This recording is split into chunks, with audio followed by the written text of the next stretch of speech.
ये सारा ड्रामा जो कुछ हो रहा है हमारी इंटेलिजेंस एजेंसीज कर रही हैं, ये 9 मई से पहले का है और 3 इदारों के सीसीटीवी फुटेज ले आए। इस्लामाबाद हाई कोर्ट की, जिस दिन इमरान खान को अगवा किया गया, और दूसरी GHQ की सीसीटीवी फुटेज, और तीसरी कोर कमांडर हाउस की खत। और ये डिस्प्यूट ये शुरू कहाँ से हुआ है? ये वो केस है मोहम्मद साजिद वर्सेस इमरान खान, कोटेरियान वाला केस, जिसमें 2 मुअज़्ज़िज़ जज साहिबान जस्टिस मोहसिन अख्तर कियानी और जस्टिस सरबाब मोहम्मद ताहिर ने 30 तारीख को in favour of Imran Khan उस जजमेंट का फैसला दे दिया। उसके बाद जस्टिस आमिर फारूक साहब मौजूदा जो चीफ जस्टिस हैं, उन्होंने उसमें डिफरेंस ऑफ ओपिनियन दे दी और ये आर्डर इस खत में लिखा हुआ है, ये सर्कुलेट हो गया 19/4, ये जजमेंट 19/4/2023 को ये सर्कुलेट हो गया। ये जजमेंट सर्कुलेट होने के बाद ये फेनल्टी इख्तियार कर गया, वेबसाइट पे आगे हर किसी ने उसको डाउनलोड कर दिया। अब चीफ जस्टिस ने इसको रोक लिया और आज तक कोई जजमेंट नहीं आई। यहाँ से झगड़ा शुरू होता है, प्रेशर डाला गया दोनों जज साहिबान पे, मुअज़्ज़ज़ जज साहिबान पे। इस दौरान 30/3 से लेकर 19/4 के दरमियान कि आप इस फैसले को बदलें, उन्होंने नहीं बदला। और वहां से ये सिलसिला शुरू होते होते आगे पूरी उसकी तफसील है।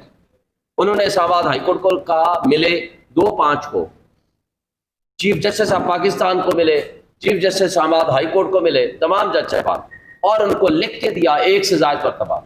सिर्फ ये नहीं था कि 9 मई को ड्रामा रचा के जो उसके बाद जो कुछ हमारे लोग के ऊपर जुर्म किए गए, चादर चार दीवारी की पामाली की गई और उनके साथ जो कुछ हुआ वो सब आपके सामने है, उसकी तफसील में जाए बगैर। बल्कि कल खान साहब से जब हमारी मुलाकात हुई, उन्होंने सब कुछ बताया कि किस तरह किंग्स पार्टी में शामिल कराया गया, किस तरह लोगों के ऊपर टार्चर हुआ। और ये भी तारीख में पहली मरतबा हुआ है कि जजेस की फैमिली को, उनके बरादर निस्बती को उठाया गया, इलेक्ट्रिक शॉक लगाए गए, उनसे वीडियोस बनवाई गई। और मुझे बताएं, जब हम अपने कारकुनान की बात करते हैं या करते थे, या हमने मिसिंग पर्सन वाले केस में मैंने कहा था कि सहाफ़ियों को बुलाएं और इनको बाकी हमारे लोगों को बुलाएं, तो चीफ जस्टिस ऑफ पाकिस्तान ने इनकार कर दिया था, जिसमें इमरान रियाज का नाम सबसे आगे था। तो मुझे बताएं, अरशद शरीफ का मामला सब उनके सामने था। तो इस हवाले से तो जो अगर जजेस की फैमिली के साथ ये जुल्म हो सकता है, तो हमारे वर्कर्स के साथ क्यों नहीं? और जो चादर चार दीवारी की पामाली हुई, जिस तरह को जो कुछ हुआ, वो सब आपके सामने है। और कल इमरान खान साहब ने भी ये बताया कि जिस तरह अटक की एडमिनिस्ट्रेशन जेल की और पटियाला जेल की एडमिनिस्ट्रेशन, वो सारी की सारी ISI के पास है। वो वहाँ के, अब जब हम बात करते हैं कि जी पुलिस से बात करते हैं, ECP से बात करते हैं, एडमिनिस्ट्रेशन से बात करते हैं, रिटर्निंग ऑफिसर से बात करते हैं, हर शख्स ये कहता है जी ऊपर से हुक्म है। और ऊपर से मतलब वो क्या लेते हैं? वो हमारी इंटेलिजेंस एजेंसीज लेते हैं। और जो इस खत ने पॉइंट आउट किया है, ये पाकिस्तान की तारीख का एक अलमनाक बाब है कि जहां मुनसिफ, जिन्होंने 25 करोड़ आवाम को इंसाफ देना है, उनके हुकूक का तहफ़्फ़ुज़ करना है, उनकी फैमिली के हुकूक का तहफ़्फ़ुज़ या उनके हुकूक का तहफ़्फ़ुज़ कौन करेगा? उन्होंने एक इंसिडेंट दिया है और ये भी लिखा है कि डिस्ट्रिक्ट जुडिशरी के जजेस को बुलाकर ISI के दफातर में उनसे इंटरोगेट किया जाता है, उनको इंस्ट्रक्शन दी जाती है कि आप इस तरह का फैसला कर लो और इस तरह का ऑर्डर कर लो।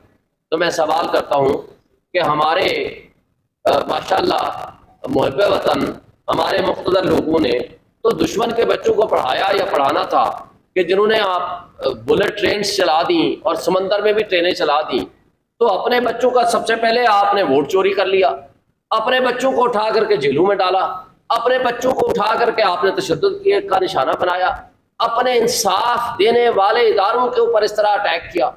तो क्या ये पाकिस्तान, क्या दुनिया की 1000 साल की तारीख आप उठा लें, जिस मुल्क, जिस मुआशरे में इंसाफ नहीं होता, ना वो मुल्क तरक्की करता है, ना वो कौमें तरक्की करती हैं। आज आपके ऊपर मिसट्रस्ट करता है आपका ओवरसीज, जो आपका बैकबोन है, जिसने आकर यहाँ इन्वेस्टमेंट करनी है, वो इन्हीं हरकतों की वजह से नहीं करते। इसलिए कि जिन अदालतों ने उनको इंसाफ देना है कि वो खुद इंसाफ के मुतलाशी हैं। तो आज मुझे ये बताएं कि किस तरीके से आप मुल्क की मैशत को बेहतर करेंगे। और फिर सबसे बढ़कर काबिल अफसोस और सबसे ज्यादा शर्मनाक बात अफसोस से कहना पड़ता है, वो ये है कि वो कठपुतली वजीर आजम और वो कठपुतली लोग जिन्होंने फॉर्म 45 के जरिए यहाँ इक़्तिदार पे कब्जा किया है, डाका जनी की है, उन्हीं लोगों की मदद से जिनको वो अपने आप को उनकी आंख का तारा कहते हैं। मुझे बताएं शहबाज शरीफ के अल्फाज, एक तो वो अलग बात है कि वो कहता है बेगर्स आर नॉट चूजर्स, वो खुद भी भिखारी है और कौम को भी भिखारी बनाना चाहते हैं। दूसरी तरफ वो कहता है मैं अपने मुल्क की एस्टैब्लिशमेंट का आंख का तारा हूं। तो जिनके खिलाफ आपने इंक्वायरी करनी है, तो जो आपको मुसल्लत हमारी कौम के ऊपर किया है, रिजेक्ट